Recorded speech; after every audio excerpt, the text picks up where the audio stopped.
Le géant américain des produits dérivés CME Group a annoncé qu'à partir de début 2026, ses contrats à terme sur le Bitcoin et l'Ethereum seront disponibles en continu 24 heures sur 24 et 7 jours sur 7.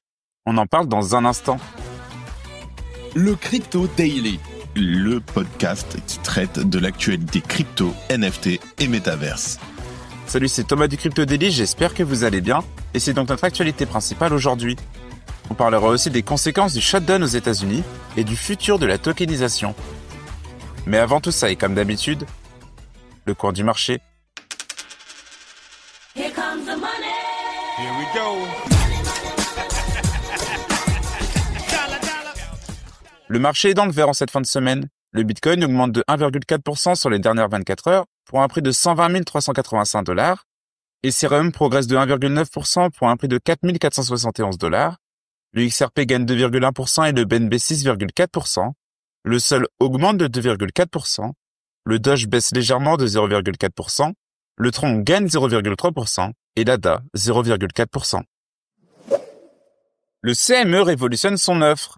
Le CME Group est une plateforme d'échange de produits dérivés bien connue des traders institutionnels. Il s'agit de la plus grande plateforme d'échange de contrats à terme sur le Bitcoin et l'Ethereum, et hier, ces équipes ont annoncé une nouvelle de taille pour les traders de crypto. En fait, jusqu'à présent, le CME Group proposait des horaires de trading classiques pour ses produits dérivés crypto. Le trading n'était donc pas disponible le week-end et en dehors des heures de bureau. Mais ça, c'était avant. Car tout va changer prochainement. En fait, hier, le CME a annoncé le lancement du trading 24 heures sur 24 et 7 jours sur 7 sur les contrats à terme crypto. Cette nouvelle fonctionnalité devrait être déployée au début de l'année 2026 sous réserve d'une approbation réglementaire. Selon le communiqué, cette décision a été prise suite à la demande croissante des clients pour un trading continu. Je cite. La demande des clients pour le trading continu des crypto-monnaies a augmenté car les participants au marché doivent gérer leurs risques chaque jour de la semaine. Assurer que nos marchés crypto réglementés soient toujours actifs permettra à nos clients de trader en toute confiance, à tout moment. Cette évolution est particulièrement intéressante pour les investisseurs institutionnels. Ces derniers préfèrent la stabilité d'une bourse réglementée comme le CME Group et de surcroît, ils sont souvent limités par les heures de trading traditionnelles. En pratique, les traders pourront ainsi accéder aux produits dérivés via le CME Globex à tout moment. Seule exception, une courte fenêtre hebdomadaire pour la maintenance. Les transactions effectuées pendant les jours fériés et les week-ends seront par contre toujours réglées le jour ouvrable suivant. Avec cette annonce, le CME Group se positionne encore plus comme un acteur clé pour les investisseurs institutionnels aux États-Unis. Et il pourrait même prendre l'avantage sur les plateformes offshore qui offrent déjà du trading 24 heures sur 24, 7 jours sur 7, mais avec moins de surveillance réglementaire. Si tu aimes le Daily, une note et un commentaire nous aident énormément.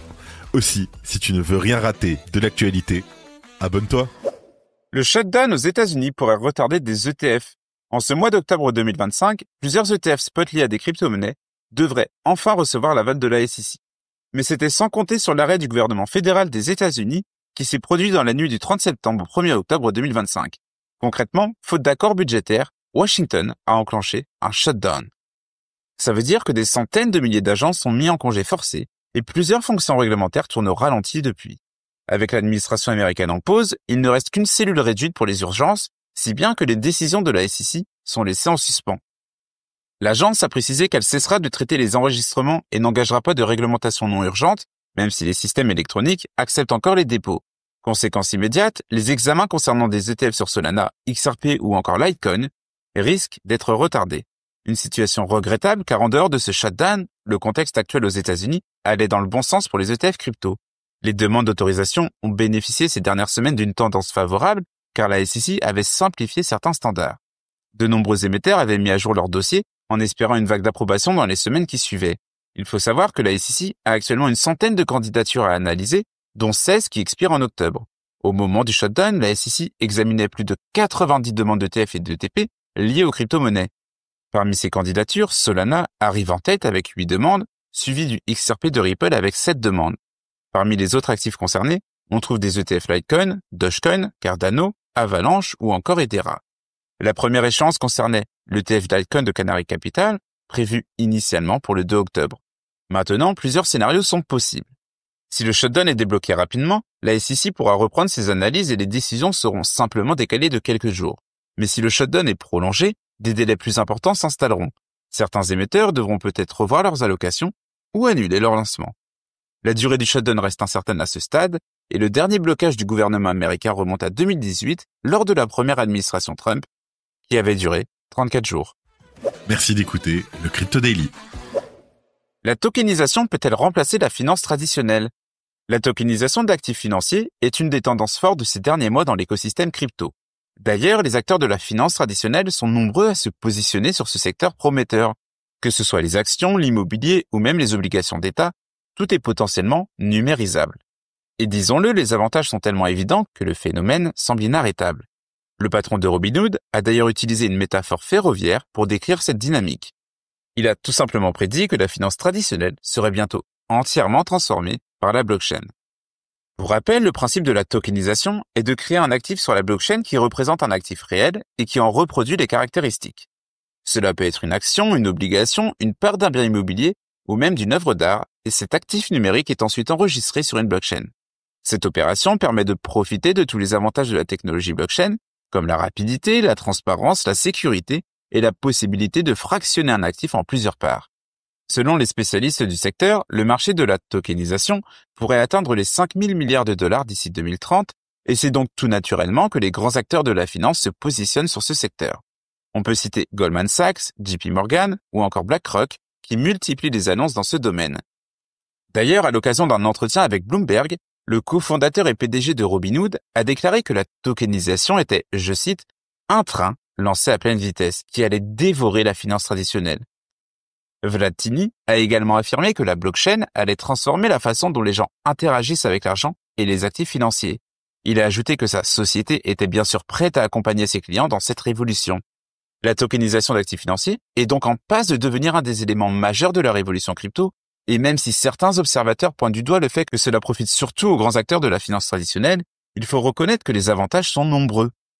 Puis disons-le, si ça permet d'ouvrir l'accès à des marchés réservés jusqu'à présent à une élite, on ne peut que s'en réjouir. Et voilà, c'est fini pour nos 3 news principales du jour, et on passe maintenant aux brèves. Abu Dhabi interdit le mining de crypto sur les terres agricoles. Les autorités d'Abu Dhabi interdisent désormais le minage de crypto-monnaies dans les fermes pour préserver leur usage agricole. Les contrevenants risquent 25 000 € d'amende, la coupure d'électricité et la confiscation du matériel. Melania Trump relance son memecoin malgré les soupçons. Melania Trump a relancé la promotion de son memecoin avec une vidéo générée par IA. Mais des analystes ont vite rappelé les ventes inexpliquées de plusieurs millions de dollars réalisées par des portefeuilles liés à l'équipe. Une faille dans Unity menace les portefeuilles crypto sur Android. La vulnérabilité concerne des projets remontant à 2017. Si aucune exploitation active n'a été détectée sur Google Play, des risques sont évoqués. Un correctif est en cours de déploiement. La Suède propose-t-elle une réserve stratégique en Bitcoin? 2 députés suédois appellent le pays à constituer une réserve de Bitcoin pour lutter contre l'inflation et suivre l'exemple des États-Unis. Affaire à suivre. Et on termine par Stripe qui dévoile une solution pour les stablecoins. Stripe a dévoilé à New York la plateforme Open Issuance. Elle permet aux entreprises d'émettre leurs propres stablecoins de manière simplifiée. Et voilà, c'est la fin de ce résumé de l'actualité du jour. Évidemment, pensez à vous abonner pour ne pas rater le suivant. Rendez-vous aussi sur Twitter et Instagram pour d'autres contenus d'actualité exclusifs. Je crois que j'ai tout dit, faites attention à vous. Et moi, je vous dis à très vite. C'était le Crypto Daily. Merci et à très vite.